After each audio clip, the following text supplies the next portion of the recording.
አብርሃም ልጁን ይዞ ከሄርሜላ ጋር ከሀገር ወጣ። ሩጣ ደነገጠች። እንዴት እንደዚህ ሊያረገኝ ቻለ? ለዚህ ነበር ተለሳልሶ ቀርቦ ወደ ቤትሽ መመለስ ትችያለሽ ብሎኝ የነበረው ብላ በጣም እንዴት አረጋገጥሽ ካላችሁ ደግሞ ይሄ ፎቶ ማረጋገጫ መሆኑን በደንብ ያሳያል። ሰው እንደዚህ ፎቶ እየተነሳ እንደዚህ እየተሳሳመ እንደዚህ እየተለጣጠፈ እንደዚህ አንድ ቤት ውስጥ እየኖረ ከካሜራ ጀርባ ፍቅራቸውን እየቀጩ መጀመሪያ ሊለያይ ይችላል ብላችሁ ታስባላችሁ? እስቲ ይህን ብቻ መልሱልኝ።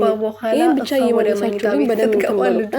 ሩታ የውጭ ሀገር ፕሮሰስ ጀምሬያለሁ ከ3 ቀን በኋላ እበራለሁ ብላ ስታወራ የነበረችዋ ልዕልት እንዴት ነው በአንድ ቀን ውስጥ ሀሳቧን ቀይራ ጉዞ የተሰረዘው? ምን ሆናችኋል እናንተ ሩትዬ ቤተሰቦች፣ የአብርሽን ቤተሰቦች ማለት ነው? አረተዋ እንደዚህ አትሆኑ። የምሬነው እንትን ተዋስታው ድራማ ብላችሁ በደንብ ውት። ይሄ ድራማ ነው። እኛ እኮ ድራማ መሆኑን አልጠላንም። ስሩ፣ ተቀየሩ፣ ተለወጡ ነው እያሉ ነው ያሉት እነሱ እንደዚህ በመሆናቸው ለእኛ ይጠቅማል እንጂ አይጎዳንም ማለት ነው። እና ግን ልላችሁ ፈልጌ ነው ሩትዬና አብርሽዬ በጣም የምንወዳቸው የምናከብራቸው እንደመሆናቸው መጠን ሩትና አብርሽ አልተለያዩም። ምንድነው የማሰሙኝ?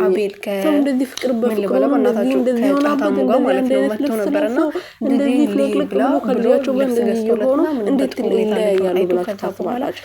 እሺ ከተለያዩ አብርሃም ከሷ ጋር ተለያይቻለሁ የሷን ነገር ትቻለሁ ብሎ እንደዛ ያኔ ከሄርሜላ ጋር ሲሆን የነበረው ለምንድነው ግድግዳ ላይ እዚህ መኝታ ቤት ትራስ ስር ሳይቀር ፎቶ የተለጠፈው? ይሄ መልሱልኛ ቤተሰብ። በደንብ ቪዲዮን የምታዩ ከሆነ ይሄ መልሱልኝ። እኔ እንትን የምትሉ ሩቲና አብርሽ ተጣልቷል ተለያይቷል የምትሉ ሰዎች ትገርሙኛላችሁ ማለት ነው።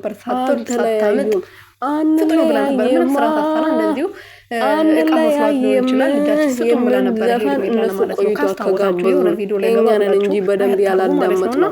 አንለያይም ብሎናል። እኛ ግን በምናየው ነገር ተነስተን ተለያይቷል ብለን እናለቅሳለን። አታልቅሱ የመዳም ቅመሞችዬ።